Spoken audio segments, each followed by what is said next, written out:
Be honest with me. Have you ever lost someone who loved you deeply? Not because they stopped loving you, but because you never noticed their love until it was too late.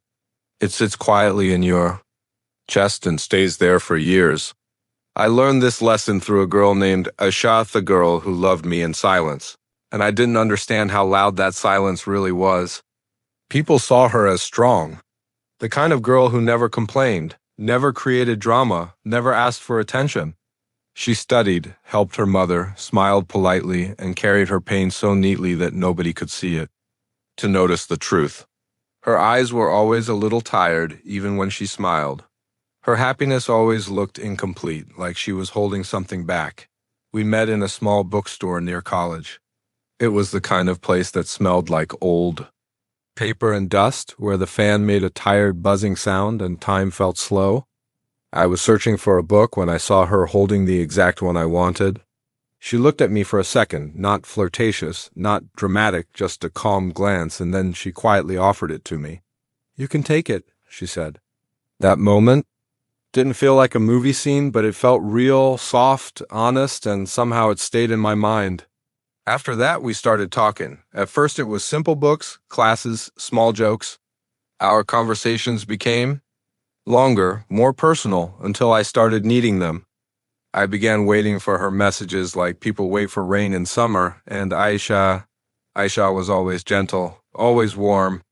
She never demanded. She never said, "Why didn't you reply?" She never made me feel guilty.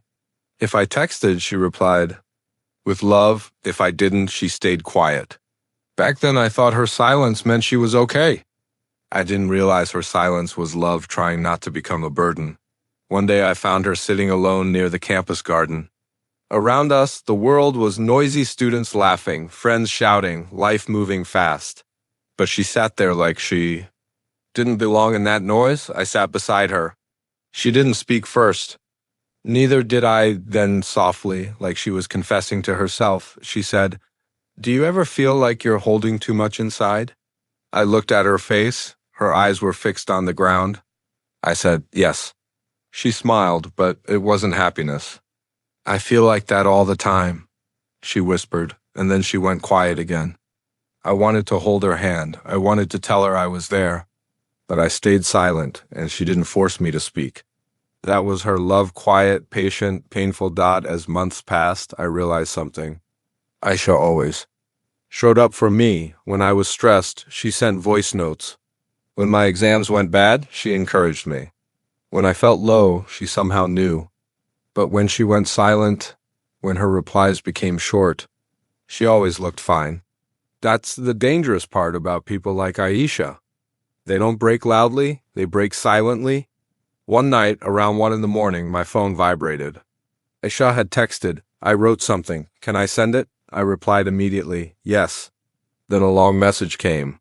It wasn't just a text, it felt like a letter. She wrote about how she loved quietly.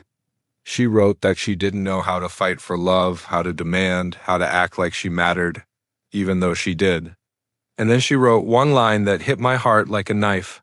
"I love you in silence because I'm afraid if I speak, you will hear it and walk away." I stared at that line for a long time. My hands shook, my chest tightened. I wanted to reply with something that would erase her fear forever, but I didn't. I replied like an idiot. I said, "Aisha, you overthink too much." That was it. She didn't reply that night.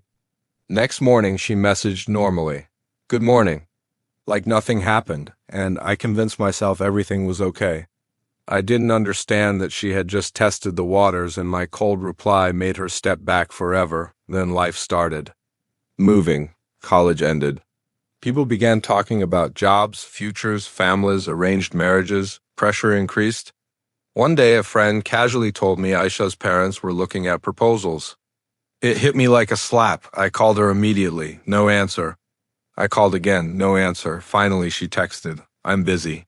I'll talk later." My chest felt cold. That evening, I went to her area and waited near her street. When she came out, she froze for a moment, like she wasn't ready for my presence. I asked her why she was being distant. She calmly said she wasn't. Then I asked about the proposals. She nodded, yes. I asked why she didn't tell me. That one sentence destroyed me. I told her, of course I care. But she looked at me with tired eyes and said, you care, but you never choose. I couldn't speak. She continued, calm but sharp, you never said you love me. You never said you want me. You never said you'll fight for me. I tried to interrupt, but she raised her hand gently. Let me finish, she said. Her eyes filled with tears, but she didn't cry loudly. She controlled herself like she always did. I have loved you quietly for so long, she said, but I feel invisible in your life. Like I'm just a soft corner you rest in when you're tired. The truth hurt because it was correct. She said she didn't want to beg anymore. Then she said something that still haunts me.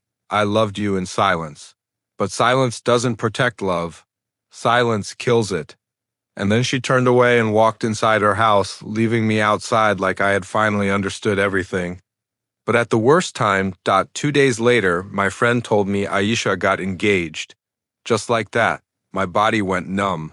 I messaged her. No reply, I called.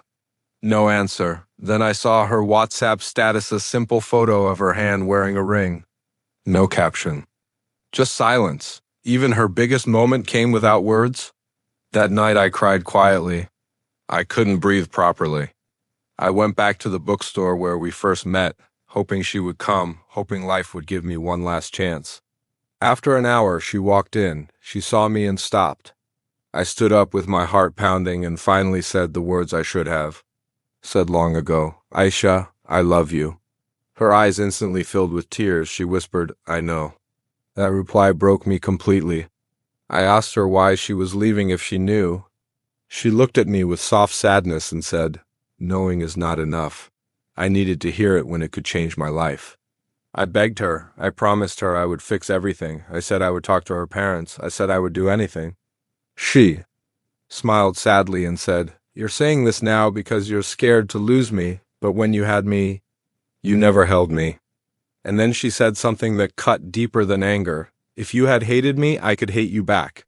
If you had cheated, I could leave with anger, but you just didn't choose me. That pain has no place to go. I stood there shaking, tears falling, unable to fight her truth.